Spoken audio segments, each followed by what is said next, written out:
আসসালামু আলাইকুম সবাইকে। এই মুহূর্তে আমরা যেই কিটেনটাকে দেখতেছি, সেটার শরীরের মেক্সিমাম অংশে হচ্ছে পশম উঠে গেছে এবং তার আরো ভাই-বোন আছে, তাদেরও শরীরের মেক্সিমাম অংশে পশম নাই। প্রবলেমগুলো হচ্ছে নরমালি রিংওয়ার্মস এর জন্য হয়। এখন আমরা তাকে দেখব, এটা কি আসলেই রিংওয়ার্মস এর জন্য হইছে কিনা। তো এই যে উডলেম টেস্ট অন করার পরে ওর মুখে গ্রিন অ্যাপেল যে শ্যাডোগুলো দেখা যাচ্ছে, এগুলো হচ্ছে ফ্লুরোসেন্ট রিঅ্যাকশনের কারণে।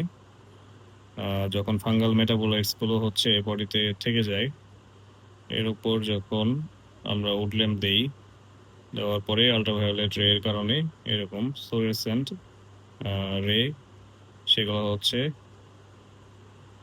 জ্বলা শুরু করে এবং এর কারণে এই গ্রিন অ্যাপেল অ্যাপিয়ারেন্স দেখা যায়, যেটি মূলত হচ্ছে রিংওয়ার্মের জন্য এভিডেন্স।